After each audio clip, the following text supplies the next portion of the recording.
Yo, assalamualaikum warahmatullahi wabarakatuh. Buat teman-teman semuanya yang sudah ada di YouTube Solusi Hutang MB, makanya saya menghimbau sama Anda semuanya, berhentilah bayar pinjol. Ngapain Anda sibuk-sibuk gali lubang tutup lubang? Ngapain Anda sibuk-sibuk untuk mencari talangan dana? Ngapain Anda sibuk-sibuk memikirkan kapan Desi datang ke rumah? Padahal kenyataannya hampir semua pinjol legal itu tidak ada yang patuh akan aturan OJK. Dan ini lagi ada juga yang sampai dilakukan penekanan oleh suaminya, kalau dia tidak menjual aset dia untuk menyelesaikan pinjol ini, dia mau diceraikan oleh suaminya. Ini makin gila loh.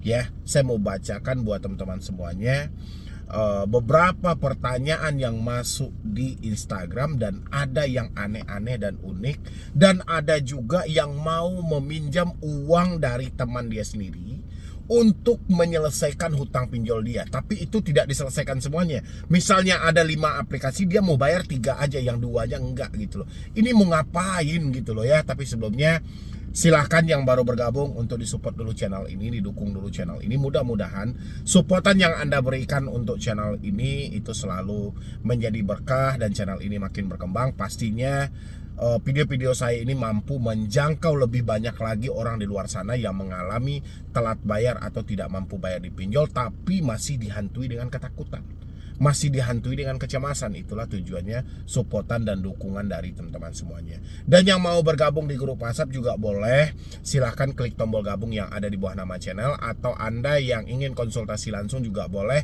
Sebagai bentuk apresiasinya, saya sudah terapkan nomor handphone pribadi saya. Anda tinggal klik tombol gabung yang ada di bawah nama channel. Silahkan.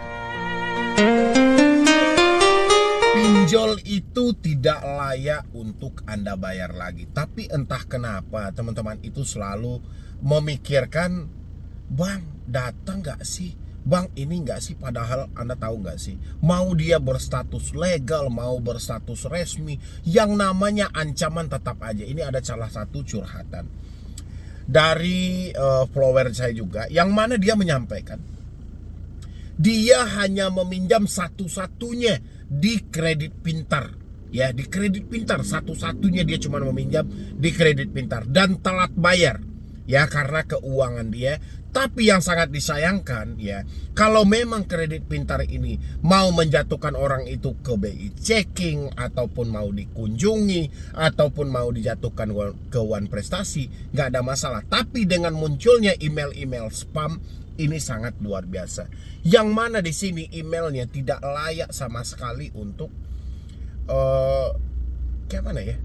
Saya pun membacanya jadi geram gitu. Ini dia ya, seperti ini. Baca baik-baik ya binatang. Padahal debeturnya atau nasabahnya cuma minjam satu aplikasi loh, Kredit Pintar. Dia bilangin di sini, masih nggak lu bayar juga ini utang lu? Mau jadi maling apa harus gua bikin malu dulu lu baru mau bayar hutang? GPS waktu pertama lu daftar dan buka aplikasi, semua kontak sudah gua dapatin. Ini bahasa apa? Sementara ada aturan yang melarang ya, dilarang mengakses kontak.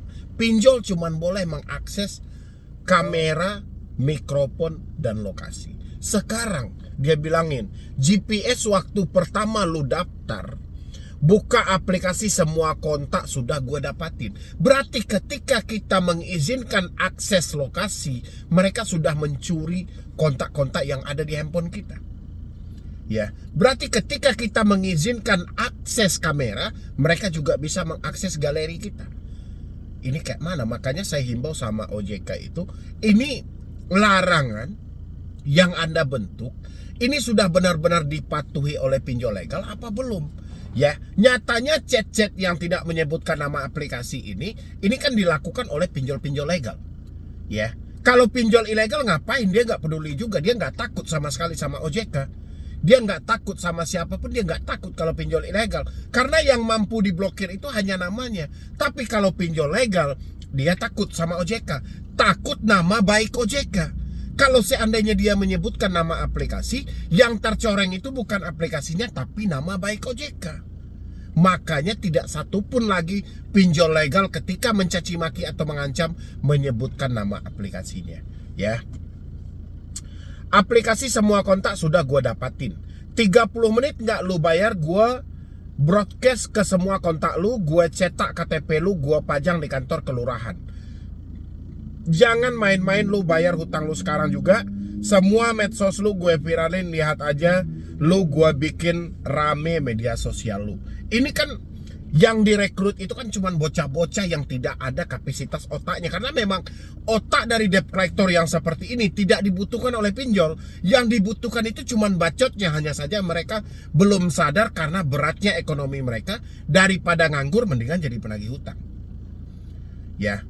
Dan inilah yang sangat saya sayangkan terjadi oleh pinjol legal. Saya berbicara langsung dengan yang bertanyanya.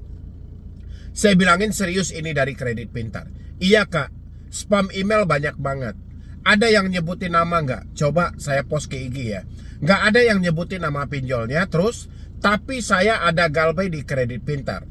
Saya tanya, cuman minjam di satu pinjol aja? Iya, itu pun cuman tinggal 1 kali lagi. Bodoh amat lah, dia cuman minjam di satu pinjol dan tinggal 1 kali pembayaran lagi. Pinjolnya ya Kredit Pintar gitu loh. Ya, bayangin sama Anda gitu loh. Apakah masih layak untuk dibayar?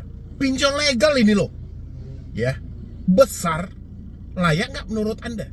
Makanya saya bilangin sama teman-teman semuanya, sudahlah gitu loh. Hentikanlah semua ketakutan Anda itu, hentikanlah semua kecemasan Anda itu. Kalau kita masih terus-terusan seperti ini, yang ada kita ini akan diperas habis-habisan, dijadikan ATM berjalan. Semakin Anda ketakutan, semakin miskinlah diri Anda.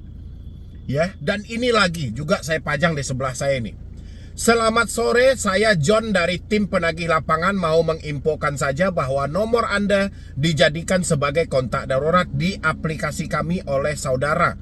Cuman dijadikan sebagai kontak darurat dan dia sampaikan di aplikasi kami. Aplikasi kami ini apa namanya?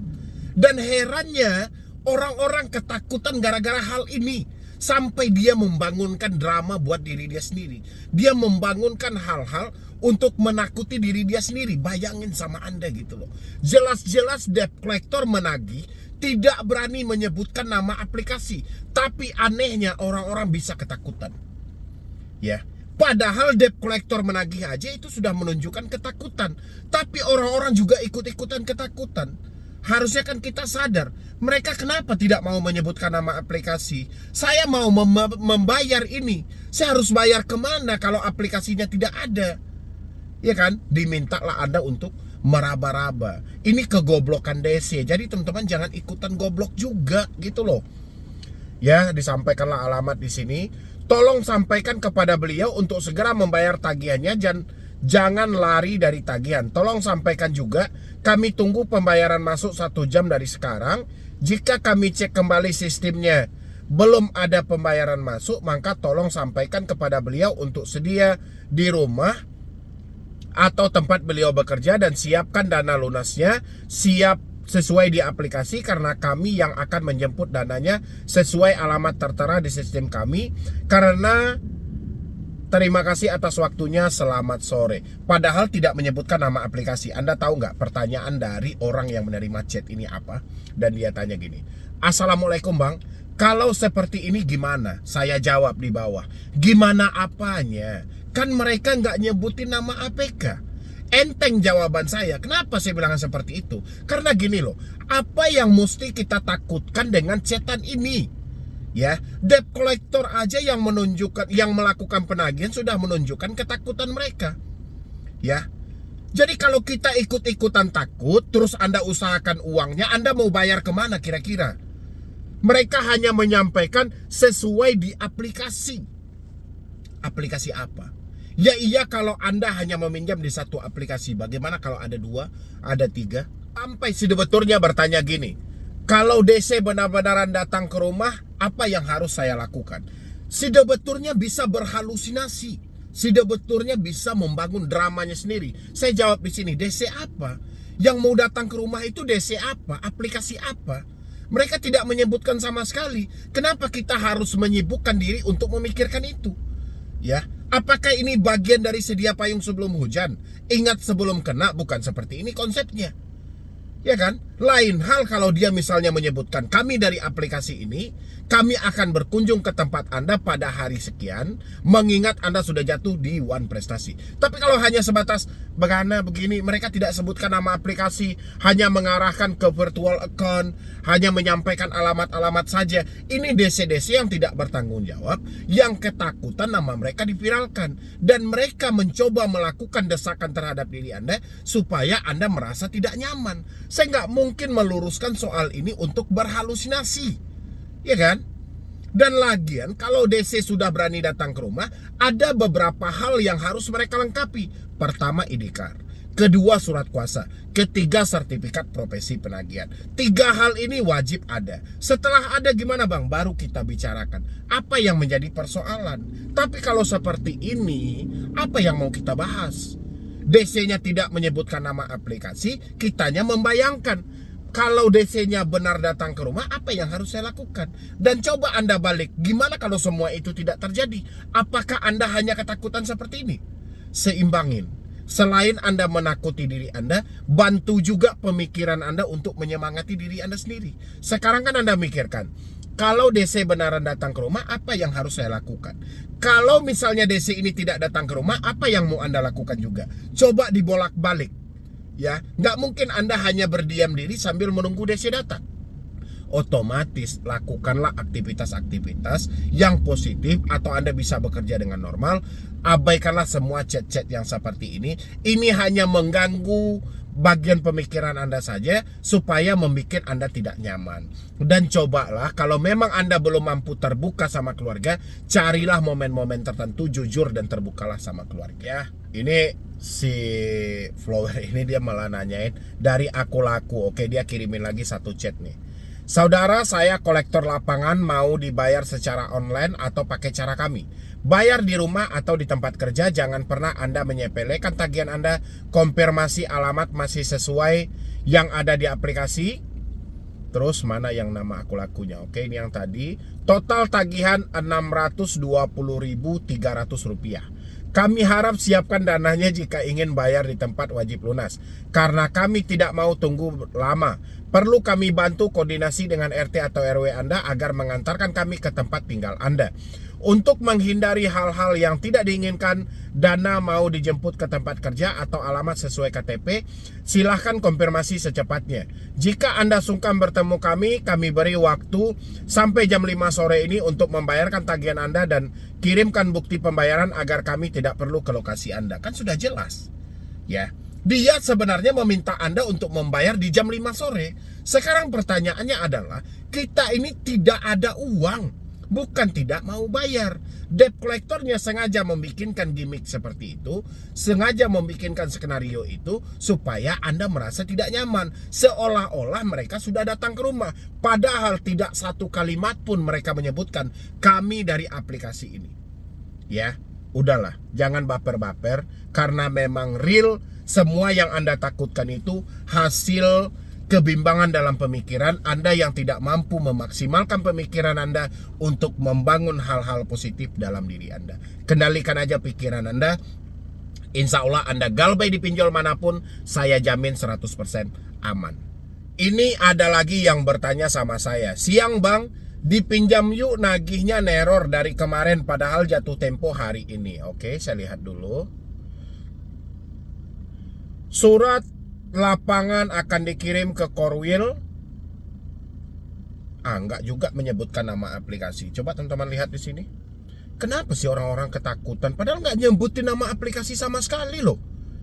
DC-nya cuma bilang daerah Anda sesuai alamat jadwal pengambilan dana langsung mulai tanggal 19 April sampai 20 April. Ini seakan-akan ini kayaknya orang ini satu paket ya kan. Mau DC Shopee, mau DC Kredivo, mau DC Aku Laku, kayaknya hampir sama aja. Bahkan nomor ID yang selalu dipakai ini kalau nggak Jancok namanya, kalau nggak Martinus, kalau nggak Marinus atau Uranus, Neptunus, Pluto atau apa sih namanya. Pokoknya itu aja. Anda boleh lihat di postingan Instagram saya. Ini banyak banget ini.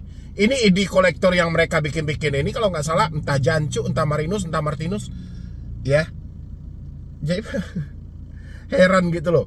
Pertama surat tugas, kedua surat somasi, ketiga surat fotokopi KTP dan foto selfie. Ya sudahlah, makanya saya bilangin kita berhenti aja lah bayar pinjol ini. Ngapain kita takut-takut coba? Ya nggak sih? Ini mana nih?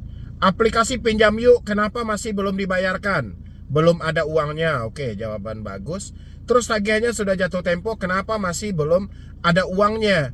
Anda mau main-main ya? Ya biasanya juga dibayar nanti kalau ada uangnya. Anda mikirnya pinjam sama orang tua Anda ya, yang bisa Anda bayar pas Anda punya dana. Saya note saja ya data Anda agar dialihkan. Udahlah, gak usah baper. Kalau mereka sudah seperti ini, ya sudah note dan segala macam, itu mereka akan masuk dengan nomor yang berbeda. Padahal orang yang sama juga debt collectornya, tapi nomornya berbeda, langsung caci maki, dia nggak sebutin nama aplikasi lagi. Ya, seperti inilah kurang lebih.